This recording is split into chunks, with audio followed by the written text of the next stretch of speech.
Je suis Dominique Marché, je suis réalisateur. J'ai réalisé 3 longs métrages, Le Temps des Grâces, qui est sorti en 2010, La ligne de partage des eaux et Nul homme n'est une île. Ce sont 3 longs métrages documentaires qui tous les 3 articulent paysage et politique. Voilà, par le passé, j'ai été critique de cinéma aux Inrecuptibles, entre autres activités. Alors c'était pas mon parcours, c'est pas du tout anticipé. J'avais fait des études de philosophie et j'étais très cinéphile très cinéphile et amateur de rock et mon la revue qui m'a accompagné toute ma jeunesse et quand j'étais lycéen, c'était les Inrecuptibles. Donc j'ai fini par travailler aux Inrecuptibles et à écrire en tant que critique de cinéma à partir des années 95, quand le journal est devenu hebdomadaire. Puis au bout de quelques années, j'ai arrêté. Mais c'est cette expérience, je crois, qui a quand même fondé mon envie de faire des films, à force d'écrire dessus. Lorsque je commence à travailler sur Le Temps des Grâces, je ne dirais pas que j'étais... Alors c'est en 2005, donc on parle... L'écologie n'a pas la place dans la société qu'elle a aujourd'hui. Moi, je m'intéresse à ces questions, mais je pense que vraiment le point de départ, c'est plutôt un regard sur le paysage, sur la transformation du paysage. Et la sensibilité environnementale a été la conséquence de ce travail sur le paysage. C'est ce que j'ai appris à force de rencontrer des agriculteurs, des agronomes, enfin toutes sortes d'acteurs du territoire que j'ai commencé à me construire une culture environnementale et que j'ai commencé aussi à lire vraiment des auteurs qu'on pourrait qualifier d'écologistes. Avant, c'était pas ça, c'était plutôt... je travaillais sur le souvenir, sur des souvenirs d'enfance, sur toute une gamme d'émotions autour de la campagne. Et je me demandais avec inquiétude de ce qu'il allait en être pour les enfants d'aujourd'hui et de demain, parce que je voyais les chemins disparaître, les haies disparaître, les parcelles s'agrandir, les campagnes se peupler d'étranges granges photovoltaïques ou d'éoliennes. Je me disais, bon, qu'est-ce que ça raconte tout ça, quoi. La jeunesse de Nul homme n'est une île, c'est la ligne de partage des eaux. C'est le film que j'ai fait après Le Temps des Grâces. Le Temps des Grâces, pour résumer, c'est un film d'entretien. Moi, il y a un cinéaste de documentaire que j'admire beaucoup, qui est Marcel Ophuls. Quand je faisais Le Temps des Grâces, j'avais vraiment les films de Marcel Ophuls en tête, Le Chagrin et la pitié, Hôtel Terminus. Je voulais monter de la parole et l'entrelacer de plans de paysages. Après ce film, je me suis dit, je veux faire quelque chose de différent. D'ailleurs, c'est très prenant et très fatigant d'avoir énormément de rush d'entretien. Ça a été un montage très long, Le Temps des Grâces, qui a couru sur plusieurs années, avec des interruptions, des reprises de tournage, puis à nouveau des périodes. Et je me suis dit, là, je vais faire autrement, je ne vais pas poser de questions, je vais filmer des gens au travail ou des gens qui se parlent entre eux. Que ce soit des séquences de travail sur le terrain, par exemple des vacations d'architectes ou de paysagistes, ou des réunions comme un conseil municipal, commission locale de l'eau, comité de bassin, notamment toutes les réunions avec une sorte d'attention particulière à la question de l'eau, de la gestion de l'eau et du bassin versant. Et je me suis dit, voilà, je vais essayer de travailler la question du paysage comme ça, autrement, non plus comme un paysage cadré, mais plutôt comme un champ de force, quelque chose en recomposition permanente, et d'essayer de donner à voir le jeu d'acteur, quoi.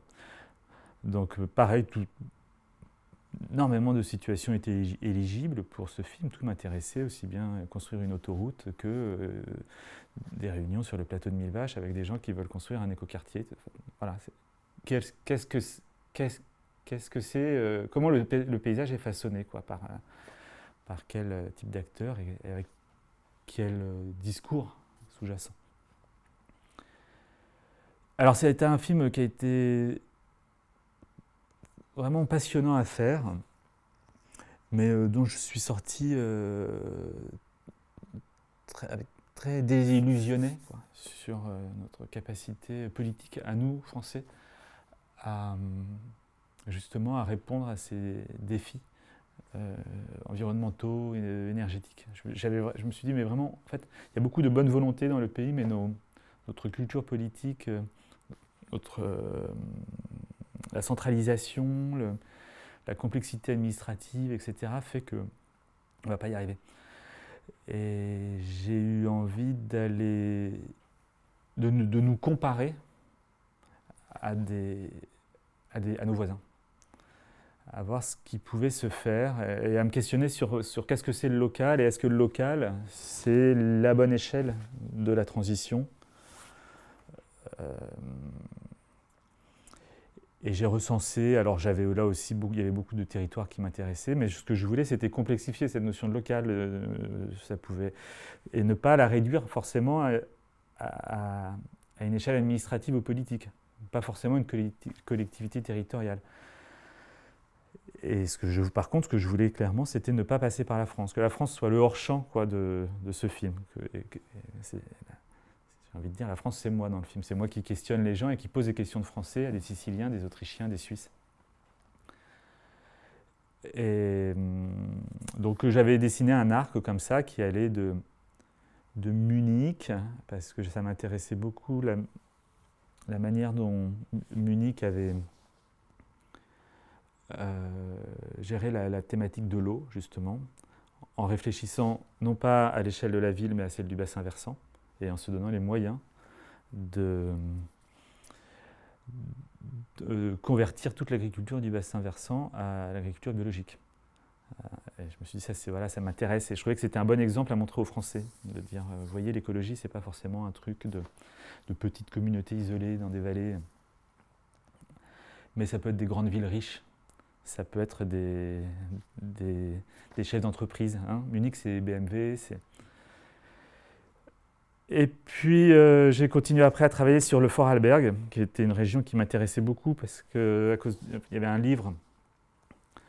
Il y a un livre de Dominique Gozin-Müller qui s'appelle L'architecture écologique du Vorarlberg, qui est un livre qui m'avait vachement intéressé. Il y avait eu une exposition à Beaubourg sur l'architecture écologique du Vorarlberg, et là je regardais ces constructions,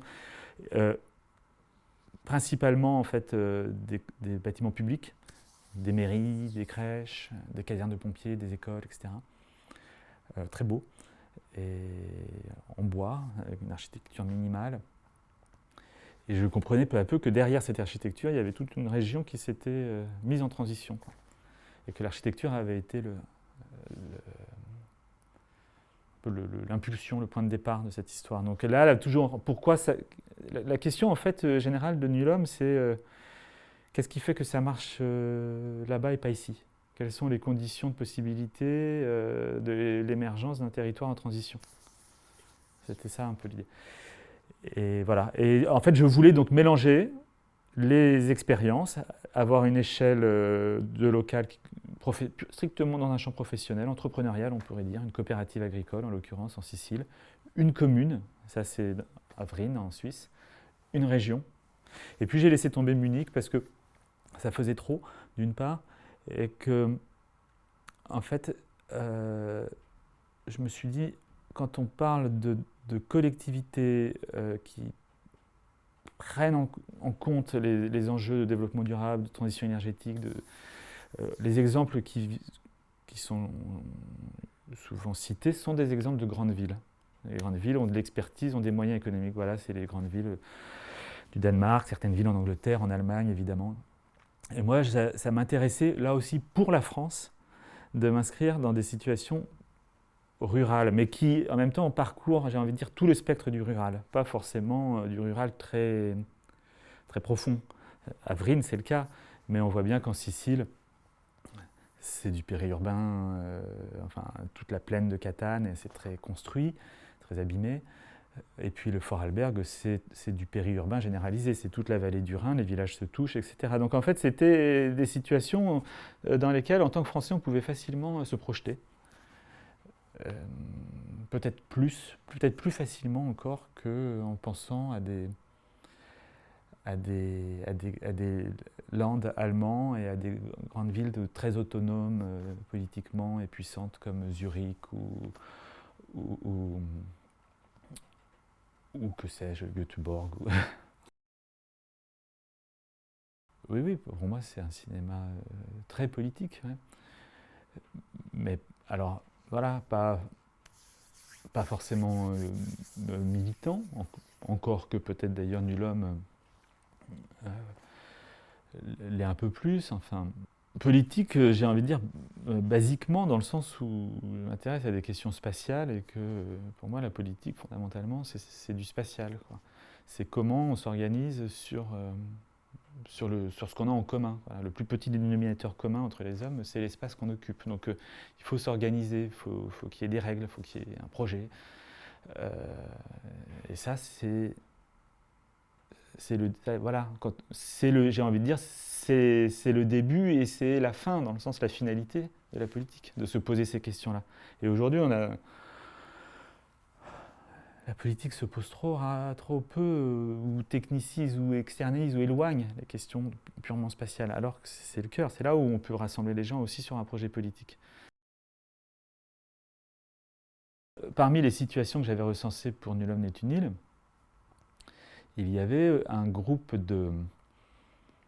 d'architectes, d'urbanistes, géographes italiens qui s'appellent les territorialistes, qui sont originaires de Toscane, mais il y a voilà, Toscane, nord de l'Italie. Et c'est des gens qui organisent des colloques, qui publient, mais qui sont aussi des acteurs des territoires et qui organisent de la participation citoyenne et de la réflexion et de la prospective territoriale pour le compte de collectivités territoriales. Le, le, un des personnalités marquantes de ce mouvement, c'est Alberto Magnaghi. Je les avais rencontrés et moi je me sens très en phase avec cette manière de penser l'aménagement du territoire. D'ailleurs, après, le film Nul homme est sorti en Italie et il y a souvent eu des débats avec des membres de cette société, puisque ça s'appelle la Société des territorialistes. Qu'est-ce qu'ils font Alberto Magnaghi et consorts, par exemple, pour la région des Pouilles, ils avaient, avant le temps du projet, il y a le temps de la co-construction du territoire. Qu'est-ce que c'est notre territoire et donc, ils avaient dessiné ce qu'ils appelaient des cartes de communauté. En fait, ils ne les avaient pas dessinées, c'était les habitants qui les dessinaient, qui enrichissaient cette carte des caractères importants, saillants, touchants pour eux du territoire. Et là, encore une fois, il n'y avait pas de restriction, venez qui veut. Et on essayait d'inciter les gens à venir. Mais les scolaires, les personnes âgées, les gens ne voient pas l'espace de la même manière, on n'a pas tous les mêmes usages. Et il faut au préalable faire ce travail sur la cartographie de l'espace. Et si on le fait bien, je pense que de ce travail de cartographie, le projet politique sort. La participation, c'est quelque chose qui doit s'inscrire forcément dans un temps long. Et c'est bien le problème qu'on a en France, c'est qu'on fait la politique à l'envers, quoi. On ne se donne pas le temps et on ne fait pas confiance aux gens d'élaborer eux-mêmes leur propre projet politique, c'est-à-dire leur projet de territoire. Alors, évidemment, je ne parle pas de politique monétaire, d'euros, de machin, mais par contre, on parle de quoi on parle de biodiversité, on parle d'énergie, on parle de mobilité, enfin on parle de toutes les questions capitales en fait. Voilà. Et ça, au Vorarlberg, ils le font, ils savent bien le faire. Local, dernier territoire de l'utopie, j'aimais bien la phrase, mais en fait, disons que c'est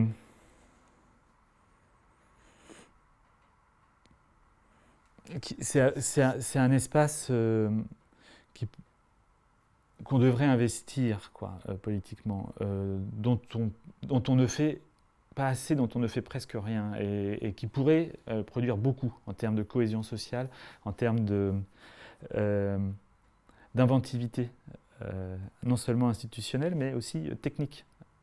Encore une fois, si on pense aux questions énergétiques, en France, on attend que des experts, des spécialistes à Paris déclinent des solutions qui s'appliqueront sur les territoires. Quand on voit ce que font les gens au Vorarlberg, c'est-à-dire qu'ils ne font pas la même chose d'une commune à l'autre, par des ressources du local. Ça change absolument tout. Et ça change les termes de l'appartenance. Ça fait aussi des communautés. Alors on aime bien en France imaginer qu'on donnait des leçons aux autres, et notamment aux Autrichiens. Mais moi qui ai passé le temps au Vorarlberg, j'ai vu des communautés très accueillantes. Notamment à l'égard des migrants. L'Autriche a accueilli dans ces années-là. Moi, je tournais là-bas, c'était quand? C'était les années 2012. Ils avaient accueilli beaucoup de... Enfin, c'était avec l'Allemagne, c'était le pays qui avait accueilli le plus de migrants en rapport avec la population globale.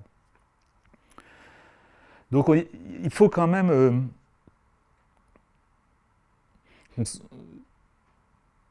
cette démarche que j'ai faite avec ce film, je pense qu'il faudrait non seulement la poursuivre, mais il faudrait la généraliser, quoi. Enfin, il faut que les gens en France prennent l'habitude d'aller voir ce qui se passe, pas forcément au bout du monde, mais rien de l'autre côté de la frontière, quoi. Parce qu'on est confronté à des gens qu'on croit connaître et qui en fait ont une culture politique qui est très différente de la nôtre. En fait, on a une culture politique très spéciale. Et ça, on s'en rend bien compte, on s'en rend mieux compte quand on va parler à des Italiens, des Suisses, des Autrichiens. Parce qu'eux, ils se disent, mais ça, il faut vraiment être français pour poser les questions que tu me poses, qui sont que des questions autour de l'architecture institutionnelle, mais comment vous êtes organisé au Vorarlberg pour avoir des résultats, quelles sont les compétences de la région, de la communauté de communes. Ils disent, mais en fait, on ne procède pas comme ça. Il y a la commune, il y a la région, et puis ensuite, il y a autant d'agencements qu'il y a de projets. Donc en fait, c'est le projet qui fait l'architecture institutionnelle, alors qu'en France, on définit d'abord le contenant avant de réfléchir au contenu. C'est ces petites choses, mais qui sont très importantes. Donc, le dernier territoire de l'utopie, je ne sais pas, aujourd'hui, j'ai même plus envie de... J'ai l'impression qu'il faut être encore plus prudent que ça, mais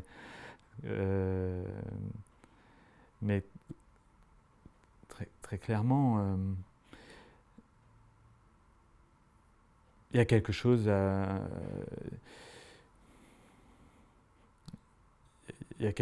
retisser, et ça se fera d'abord à l'échelle locale, en fait. Je ne crois pas trop, c'est très bizarre, là encore en France, on a vu ces derniers mois comment les choses se passent, on organise des grandes conventions citoyennes, des grands forums, on est appelé à remplir des choses sur Internet, et puis encore une fois, c'est Paris qui fait le tri de tout ça. Enfin, on a sans arrêt besoin d'être légitimé par le centre. Et c'est ça qui ne va pas. Il faut que les gens puissent définir leur propre projet, dans un cadre, évidemment, qui est le cadre national, de la loi, mais enfin, c'est une question de confiance, en fait. Le close-up, je me sens proche, en fait, de la démarche, parce que l'idée de parler d'écologie à partir de l'architecture, c'est ce que j'ai notamment commencé à faire avec Nul homme n'est une île, et notamment à travers aussi tous ces plans sur la fresque de Lorenzetti, du Bon Gouvernement, où on voit qu'il y a deux activités qui sont essentiellement représentées dans le tableau, celle d'édifier et celle de cultiver. Donc moi, je ne sépare jamais la question de la campagne de celle de la ville. Et donc je pense que c'est aussi l'état d'esprit, votre état d'esprit. Donc je suis ravi que deux de mes films soient présentés dans ce contexte.